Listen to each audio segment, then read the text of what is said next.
Yo, just checking in again before the pod. At one point in here later on, I talk about the reference between the game in an older song and then the game now on the Highest Heights album.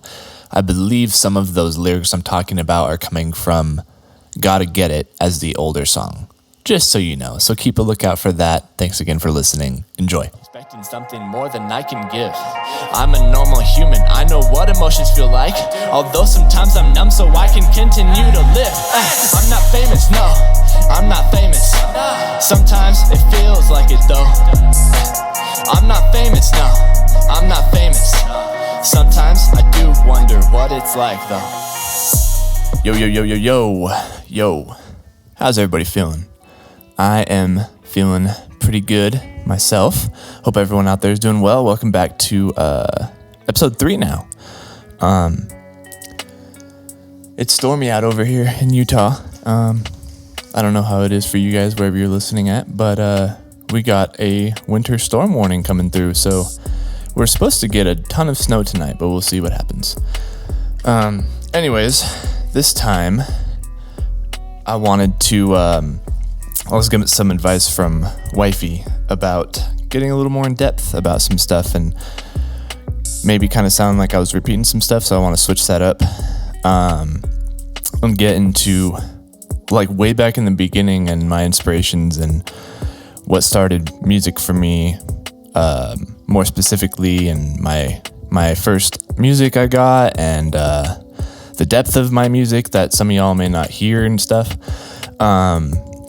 So again, thank you for listening. And first note is when I started, so rap has always been like definitely an influence for me at first.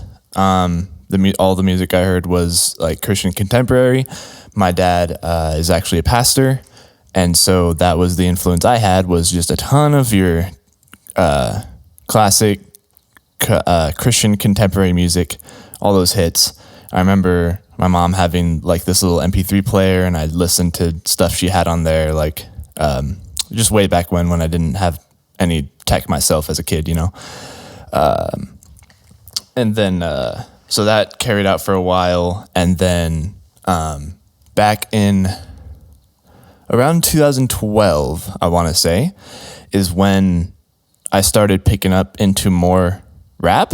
And I remember like all those free services that are out there and are still out there probably, that's not necessarily okay to do, but I definitely did it. I'm sure a ton of you did too. I don't remember any specific ones. Maybe somebody else can, but I remember just finding free music out on that, and a lot of times it was like Eminem, Lil Wayne, and stuff like that. But also a mix of Christian artists, and that'll happen a little before 2012, as I was just starting to find my own music, and I had a computer and I think my own MP3 player at that point, and I was just loading stuff on there. And but then, yeah, 2012. I think it was a mix of, there was this concert that came through our area in Boise, Idaho, called Winter Jam, I believe, and that was when I first saw Lecrae live. And I believe that was actually after that was the first album I bought, was Gravity by Lecrae.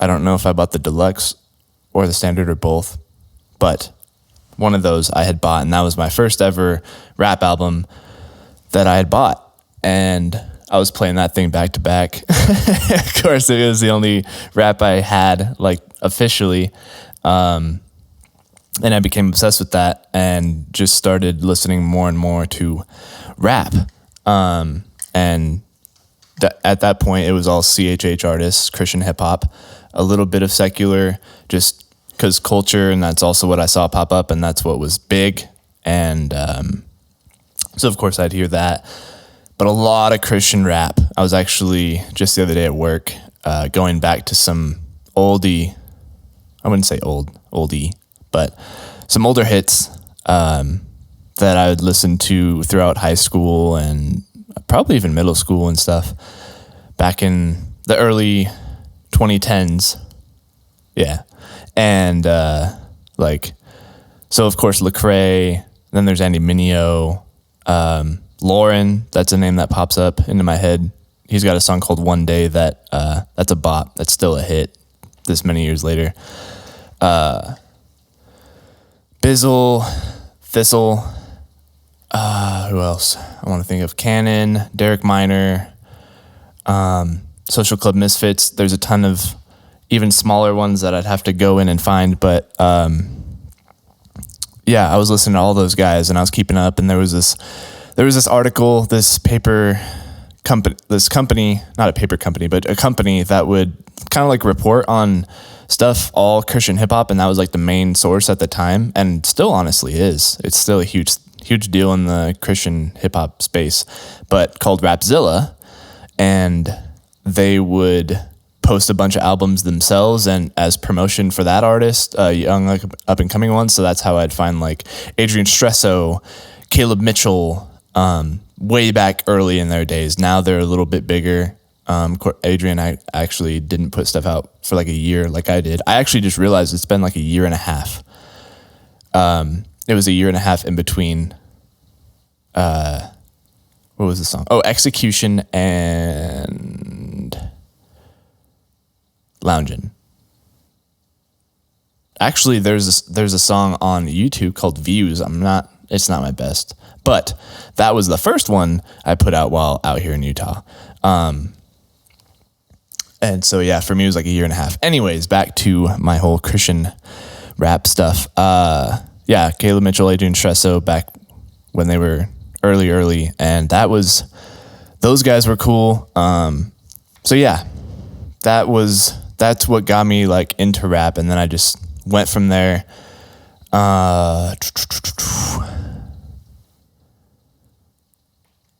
Eventually, so what started music for me, I've already briefly touched on it, but like there was a couple things I didn't mention in there. So as I was listening to all this rap, I was also writing stuff for myself. A lot of it was almost just because I believe my dad since he's a pastor, it influenced me to do it as well, but I was making posts on Facebook and just writing in my notebook and just a bunch of like deep thinking from a Christian perspective and analyzing the world. And of course I was a little more innocent at the time.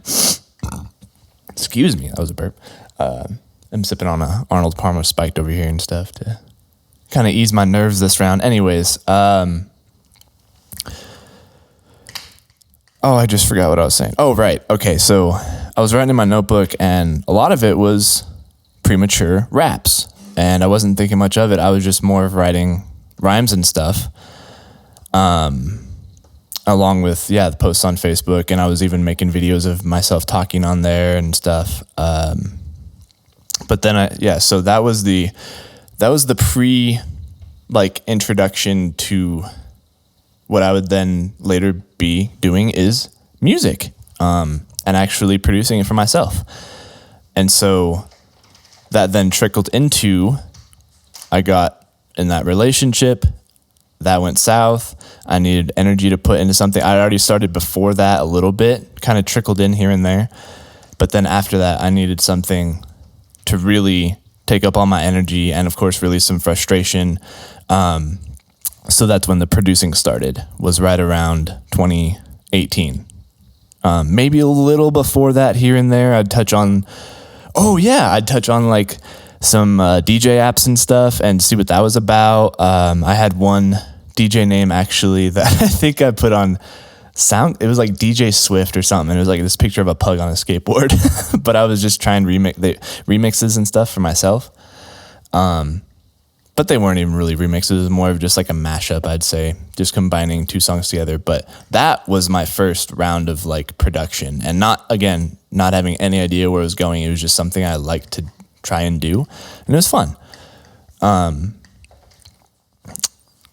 And then around 2017, 2018, that's when I really got into producing actual hip hop and figuring that out, because I wanted to start my production and artist journey. Even more physically, I was at our church there in Wendell. I'd go over there and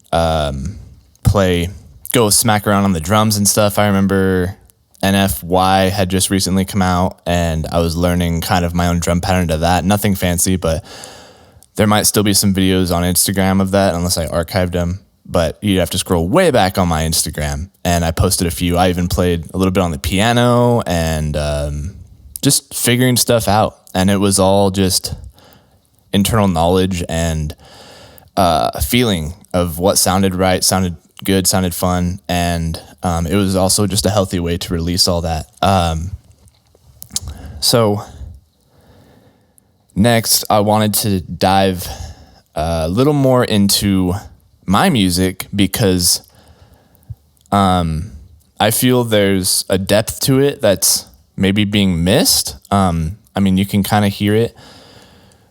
You can get the idea, but unless you've listened back many, many, many times like I have, then you'll start to see the interconnections and even some stuff that foreshadowed songs and albums and moments in life that I wasn't even aware of, but my instincts wrote it.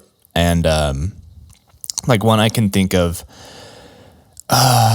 shoot, I just forgot the actual name of the original song I had, but I believe it's on The Process, where I talk about the game.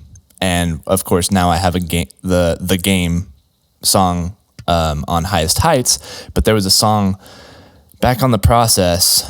If you want to dig into that, go for it. This is your motivation. But there was a song on there that mentioned something about the rap game. And when I was just more getting into it and thinking where I wanted to go and stuff, and I was like ready to go into the rap game. But then now with the song called The Game on Highest Heights album, it's almost like my subconscious's response back to that song, because I'm saying, no, don't get sucked into this. Yes, competition's good, but depending on the artist, don't get sucked into it because it's just going to stress you out. And don't get sucked into it. You can go listen to the game song and kind of get an idea of what I'm talking about as well. But there's a lot of hidden meanings throughout my music that connect to each other really well, and I didn't notice it, but as I've just kept putting stuff out and as it's aged and I listen back to it, it's like, oh shoot, that connected to that connected to that. And of course a lot of it is intentional as well. Seeming my biggest inspiration was NF for the longest time, still is definitely, but I've got other artists and moments that inspire me now for a different sound just as I'm growing. But yeah, a lot of it is inspired by NF and just how all his albums connect within each other. And so that's what I was trying to do for mine, is like tell a story in the best way I could. Of course, there's a lot of still hyped up and hustle tracks, and just because that's also where I'm coming from, is I like to do things and get things done and keep going. So that's where you'll hear a lot of that fighter motivation, pumped up, hard beats, energetic raps coming from. But yeah, there's a lot of hidden meanings within the music itself, and I just wanted to address that and get that out there, because I feel like I'm the only person who maybe realizes that, except for maybe one other diehard fan, Hawk. I think he's caught some, and even my wife has caught some as I pointed it to her. But there's more there, and I really believe you should go back and dive in, and go listen to the playlist. If you have Spotify, on Spotify, I put, again, the collection playlist out there, and from start to finish of current stuff. Well, from my beginning till now. But yeah, like, there's a lot of stuff in there that's just, it's all honest, and I wanted to be honest. Okay, well, that's a dead end of a thought now, but I hope that made sense. Just the depth of it. Got to dive back in sometimes, figure stuff out. And a couple songs that have been important to me, and have lasted and aged well. Let me go through this playlist now. So like my first song, The Come Up, that I put out, I don't sound very confident in it, but it's definitely a great first single lyrics wise of why I'm starting into this. I felt like the reject, the outcast of schooling, and I wasn't really good at anything. And then I got into music, and here we are. And this is my journey, I feel like.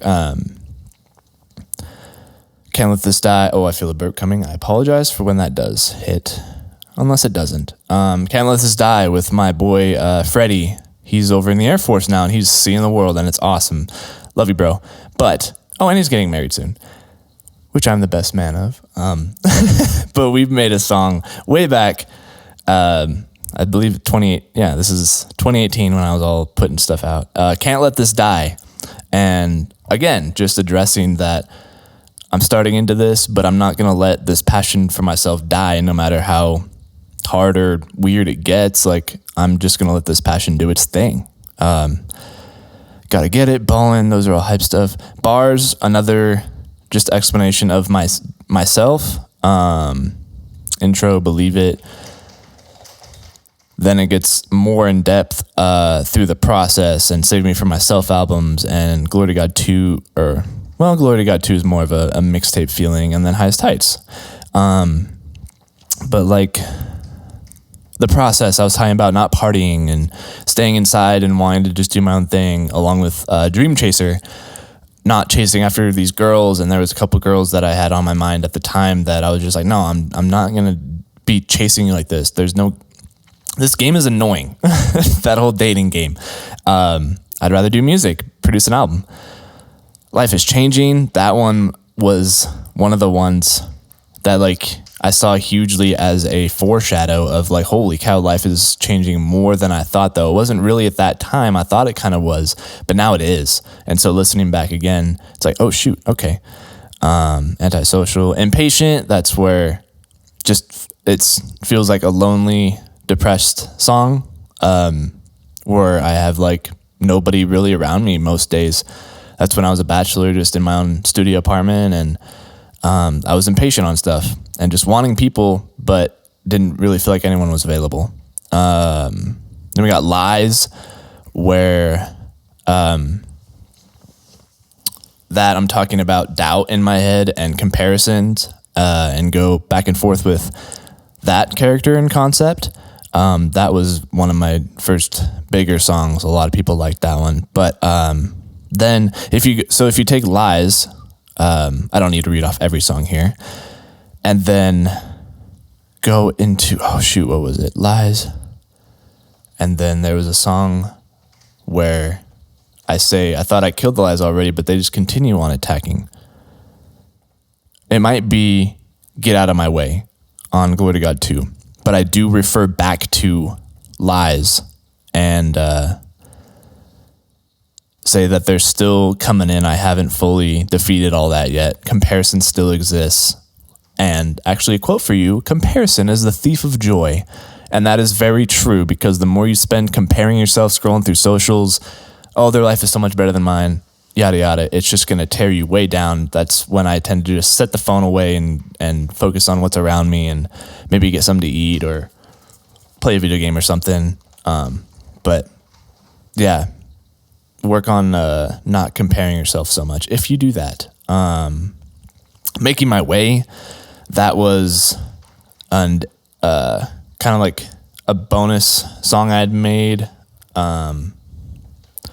But that one I was talking about the future laying out, and making my way through stuff. And part of the chorus, I believe, is do it yourself first and then see how it goes from there. And that's just because I was doing everything myself, but I was having people reach out to me and trying to basically hop on, I think, in my opinion. But like I was trying to motivate people to do it yourself first. Try it yourself first, and see where that gets you. But then I also referenced signing Hawk and, sort of signing him. It wasn't any legality, that's a word. There wasn't any legal stuff to it, no contracts or anything, but we were both just like, yeah, you're on my label. This is ours together now, and you can put out through my services and stuff. And you'll be under my label, and we're kind of like a team now. Which Wake Up was the first song I believe I featured with him on, and that was a solid one. But yeah, making my way. Then if you get into so Moving On, that was song about just moving on from that other relationship. I'm Not Famous. Of course, you hear that at the intro here. That's a banger. And yeah, I'm not famous, but sometimes it feels like it. Definitely listen to that one. I'm Competitive. And then into Lounge and Work Anxiety and the Highest Heights album. And yeah, there really is a story to that. And a lot of good hits. Whether they compare to radio songs or not, there's depth there and solid hits.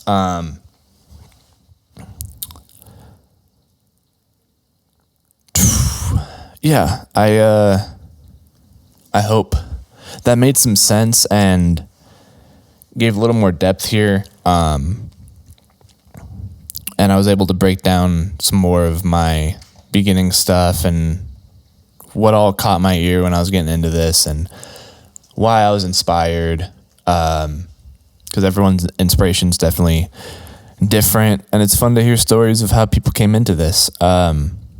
Thanks again for listening, and I hope these are getting a little more in-depth and better. Again, this is literally my third podcast I've ever done, so I appreciate the patience and also the feedback of what I can address more in the future, and my confidence to start building. I'll be able to talk easier. I'm ready for that. Again, socials, find me on Instagram.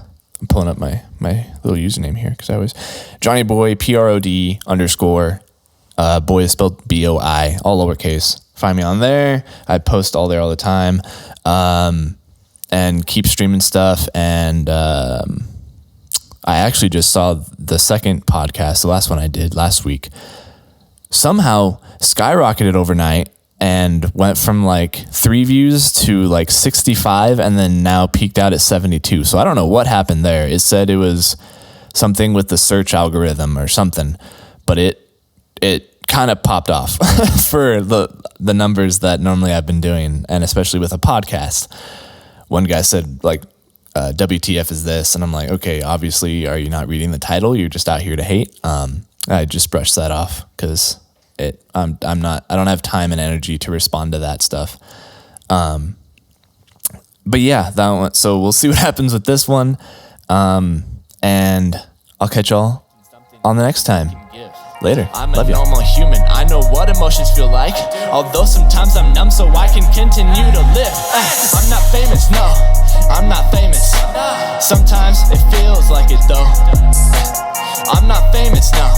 I'm not famous. Sometimes I do wonder what it's like though.